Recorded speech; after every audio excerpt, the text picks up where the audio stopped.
On Sunday morning, while church bells rang in the villages along shore the world, and its mistress returned to Gatsby's house and twinkled hilariously on his lawn.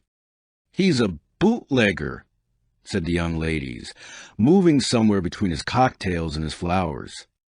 "One time he killed a man who had found out that he was nephew to von Hindenburg and second cousin to the devil. Reach me a rose, honey, and pour me a last drop into that there crystal glass."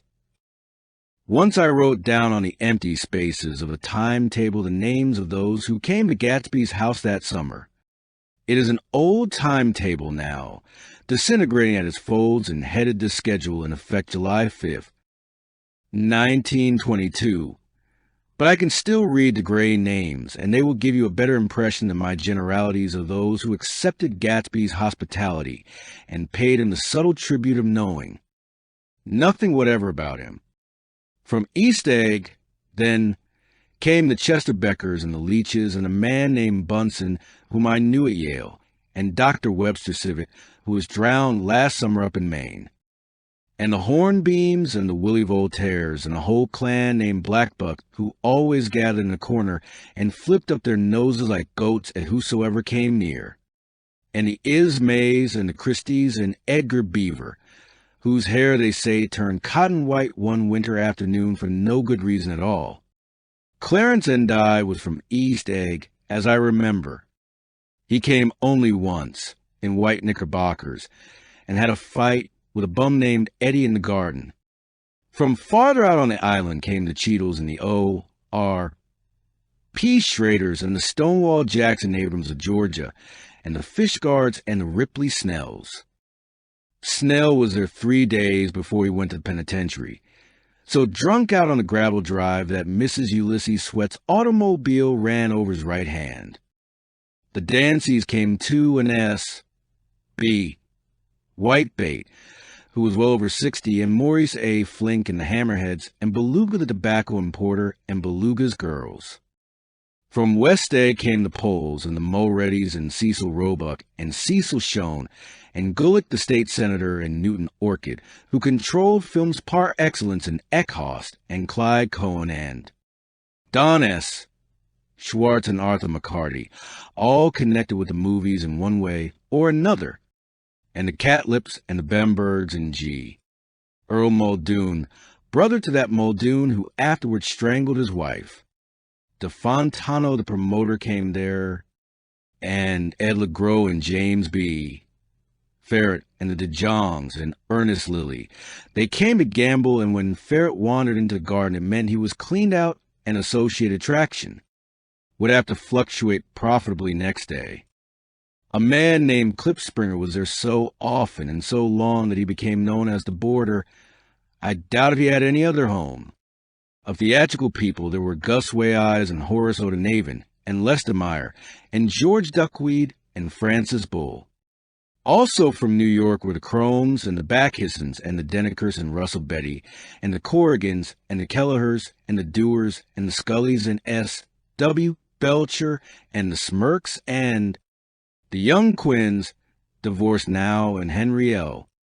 Palmetto, who killed himself by jumping in front of a subway train in Times Square. Benny McClenahan arrived always with 4 girls.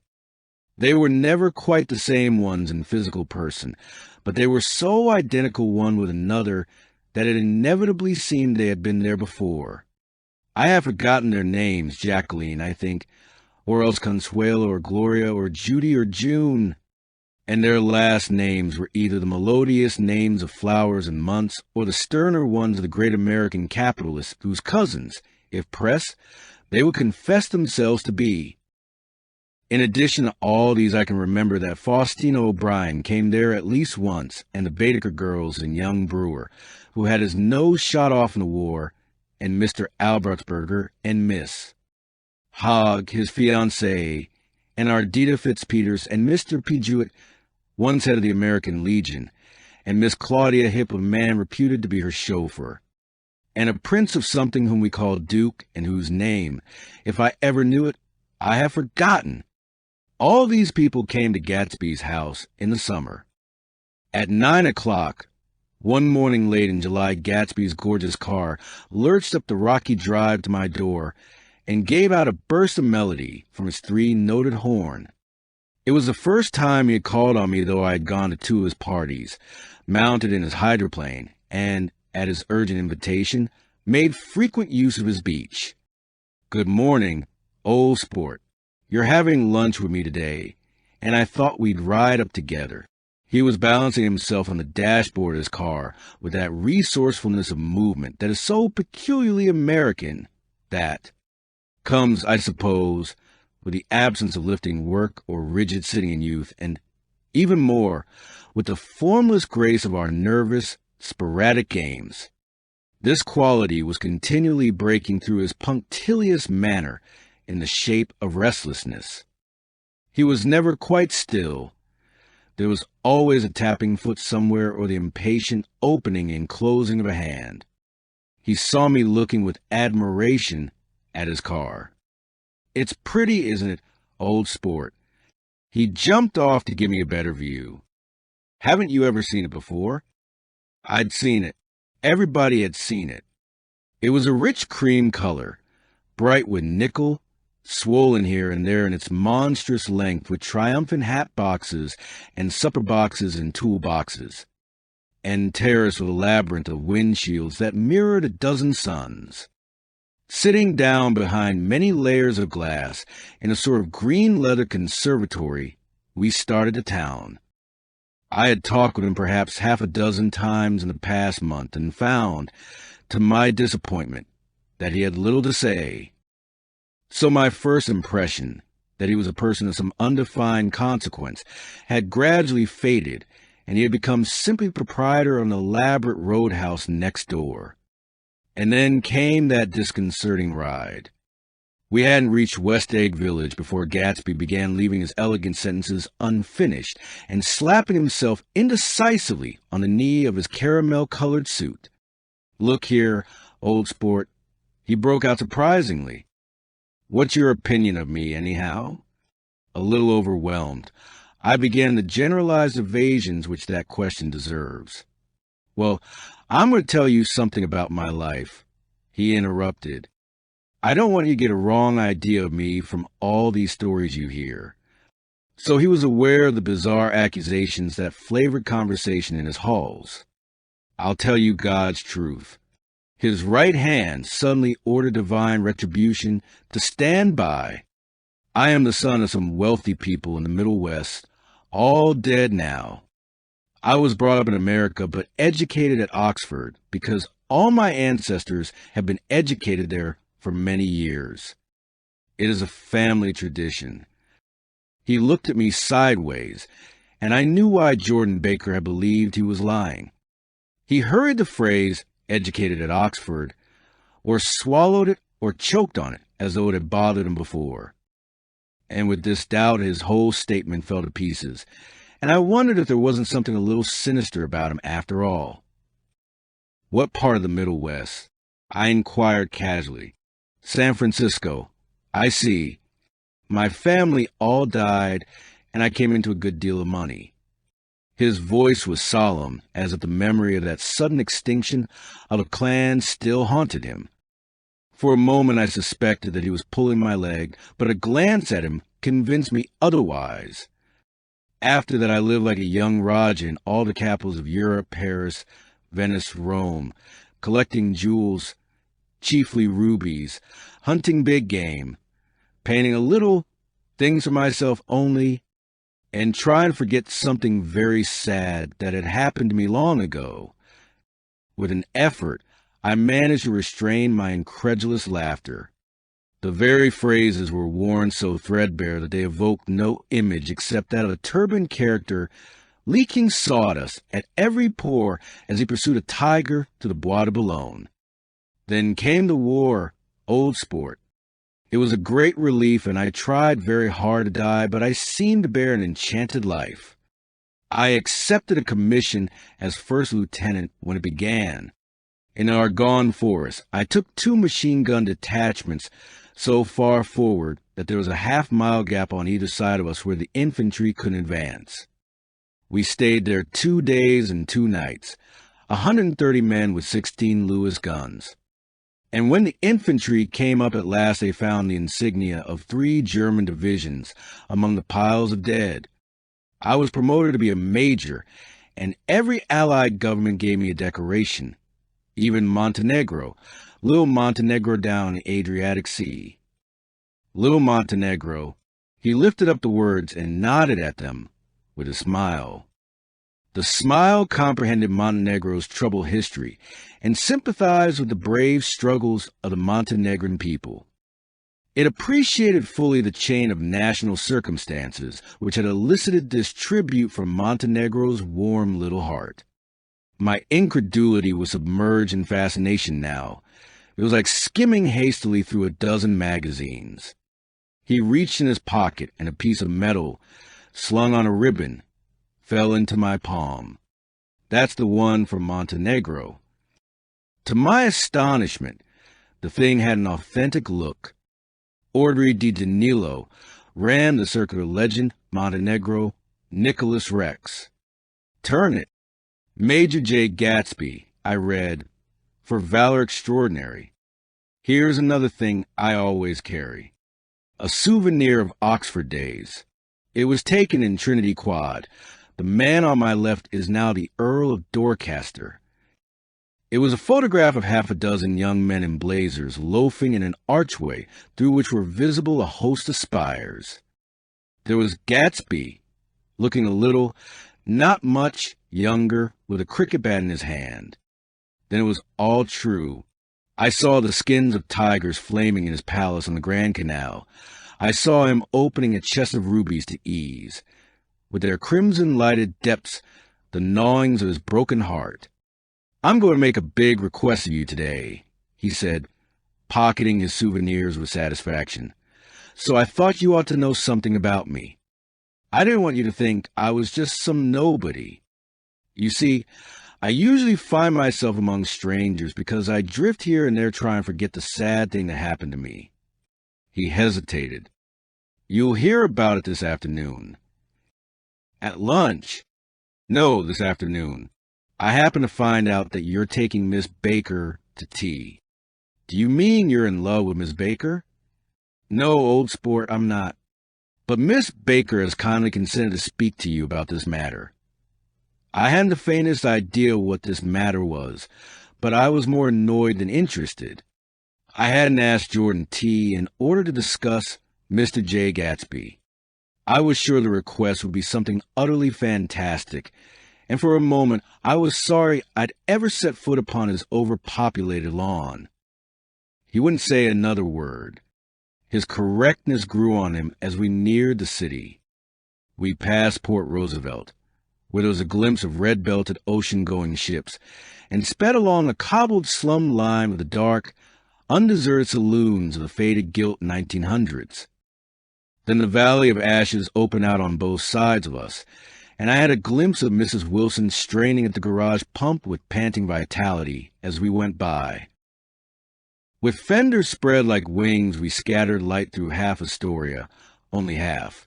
For as we twisted among the pillars of the elevated, I heard the familiar jug, spat of a motorcycle, and a frantic policeman rode alongside. All right, old sport, called Gatsby. We slowed down. Taking a white card from his wallet, he waved it before the man's eyes. Right you are, agreed the policeman, tipping his cap. Know you next time, Mr. Gatsby. Excuse me. What was that? I inquired. The picture of Oxford? I was able to do the commissioner a favor once, and he sends me a Christmas card every year. Over the Great Bridge, with the sunlight through the girders making a constant flicker upon the moving cars. With the city rising up across the river in white heaps and sugar lumps, all built with a wish out of non-olfactory money. The city scene from the Queensboro Bridge is always the city scene for the first time, in its first wild promise of all the mystery and the beauty in the world. A dead man passes in a hearse heaped with blooms. followed by 2 carriages with drawn blinds and by more cheerful carriages for friends. The friends looked out at us with the tragic eyes and short upper lips of southeastern Europe, and I was glad that the sight of Gatsby's splendid car was included in their somber holiday. As we crossed Blackwell's Island, a limousine passed us, driven by a white chauffeur, in which sat 3 modish Negroes, 2 bucks and a girl. I laughed aloud as the yolks of their eyeballs rolled toward us in haughty rivalry. Anything can happen now that we slid over this bridge. I thought, anything at all. Even Gatsby could happen, without any particular wonder. Roaring noon, in a well-fanned 42nd Street cellar, I met Gatsby for lunch. Blinking away the brightness of the street outside, my eyes picked him out obscurely in the anteroom, talking to another man. Mr. Caraway, this is my friend, Mr. Wolfsheim. A small, flat-nosed Jew raised his large head and regarded me with 2 fine growths of hair which luxuriated in either nostril.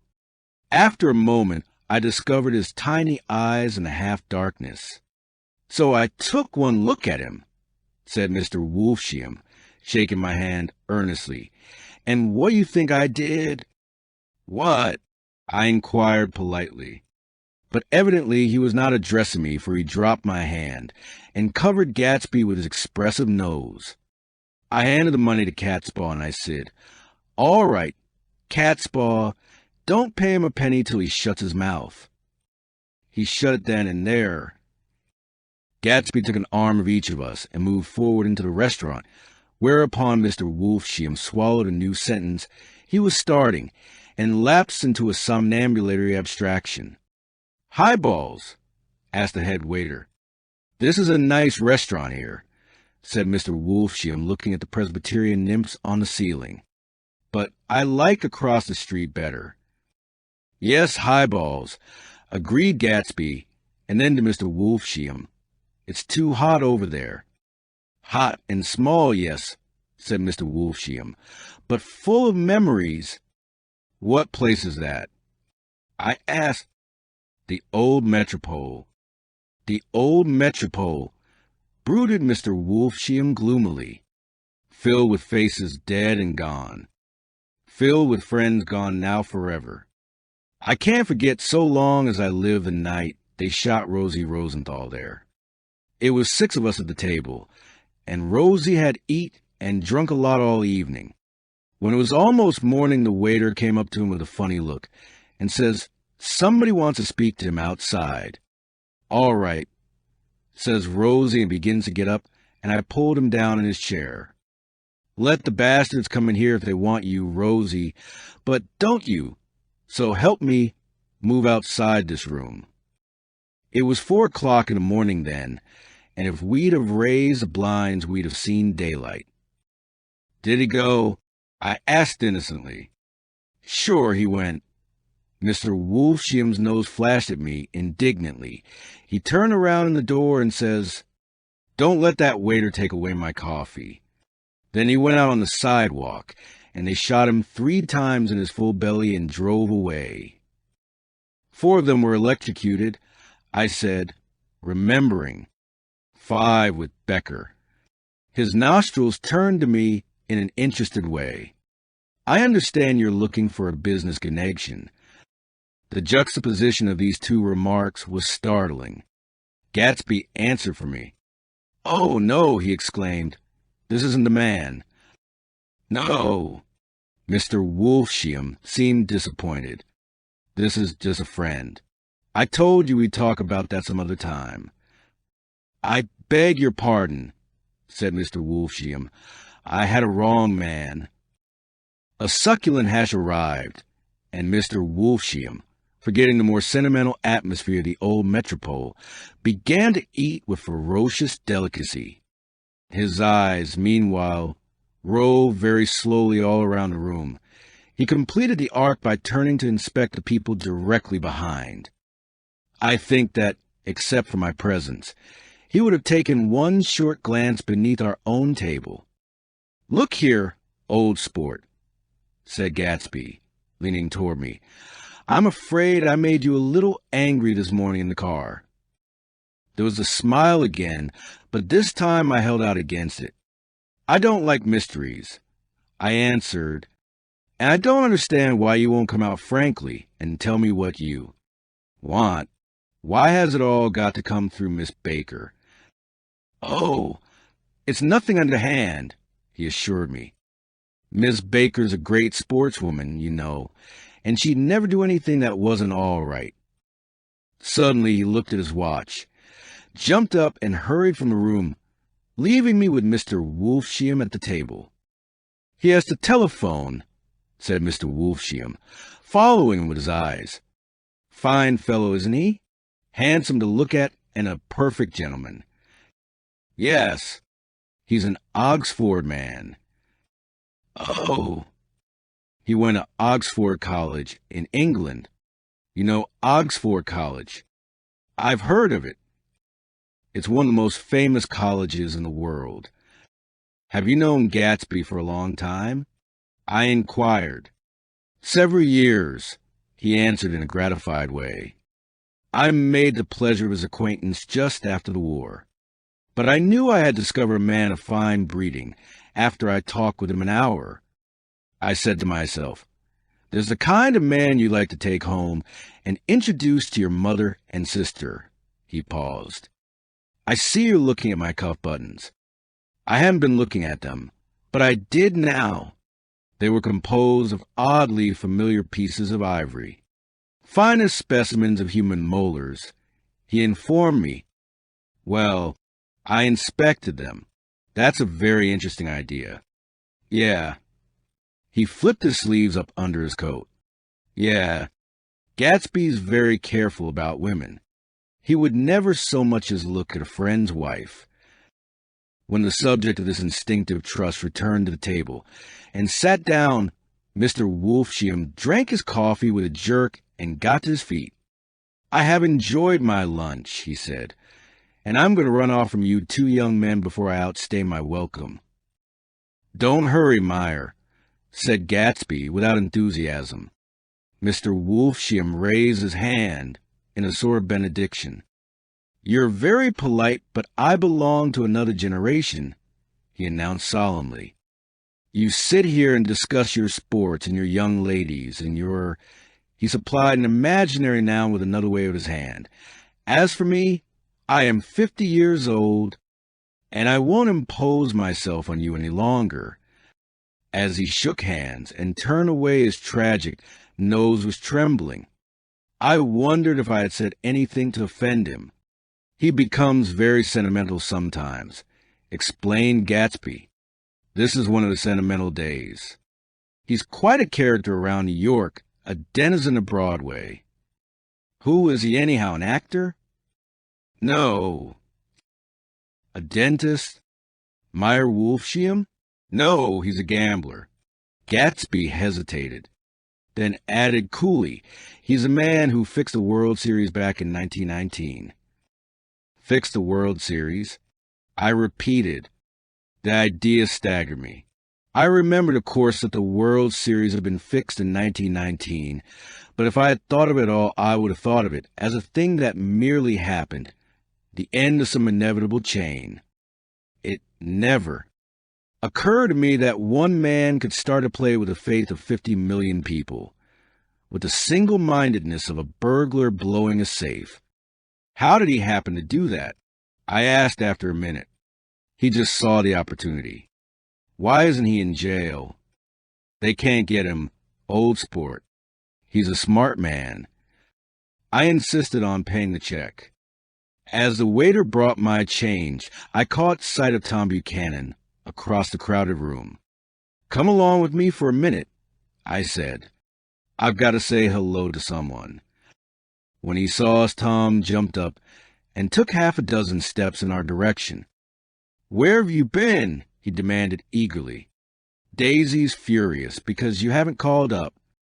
This is Mr. Gatsby, Mr. Buchanan." They shook hands briefly, and a strained, unfamiliar look of embarrassment came over Gatsby's face. "How have you been, anyhow?" demanded Tom of me. How'd you happen to come up this far to eat? I've been having lunch with Mr. Gatsby. I turned toward Mr. Gatsby, but he was no longer there. One October day in 1917, said Jordan Baker that afternoon, sitting up very straight on a straight chair in the tea garden at the Plaza Hotel. I was walking along from one place to another, half on the sidewalks and half on the lawns. I was happier on the lawns because I had on shoes from England with rubber knobs on the soles that bit into the soft ground. I had on a new plaid skirt, also that blew a little in the wind, and whenever this happened to red, white and blue banners in front of all the houses stretched out stiff and said T-U-T in a disapproving way. The largest of the banners and the largest of the lawns belonged to Daisy Faye's house. She was just 18, 2 years older than me, and by far the most popular of all the young girls in Louisville. She dressed in white and had a little white roadster, and all day long the telephone rang in her house, and excited young officers from Camp Taylor demanded the privilege of monopolizing her that night. Anyways, for an hour, when I came opposite her house that morning, her white roadster was beside the curb, and she was sitting in it with a lieutenant I had never seen before. They were so engrossed in each other that she didn't see me until I was 5 feet away. "Hello, Jordan," she called unexpectedly. "Please come here." I was flattered that she wanted to speak to me. Because of all the older girls, I admired her most. She asked me if I was going to the Red Cross and make bandages. Then would I tell them that she couldn't come that day? The officer looked at Daisy while she was speaking, in a way that every young girl wants to be looked at sometime, and because it seemed romantic to me, I have remembered the incident ever since. His name was Jay Gatsby, and I didn't lay eyes on him again for over 4 years. Even after I'd met him on Long Island, I didn't realize it was the same man. That was 1917. By the next year, I had a few beaux myself, and I began to play in tournaments, so I didn't see Daisy very often. She went with a slightly older crowd, when she went with anyone at all. Wild rumors were circling about her, how her mother had found her packing her bag one winter night to go to New York and say goodbye to a soldier who was going overseas.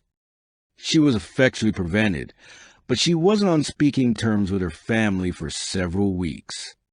After that, she didn't play around with the soldiers anymore, but only with a few flat-footed, short-sighted young men in town who couldn't get into the army at all.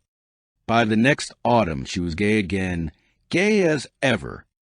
She had a debut after the armistice, and in February she was presumably engaged to a man from New Orleans.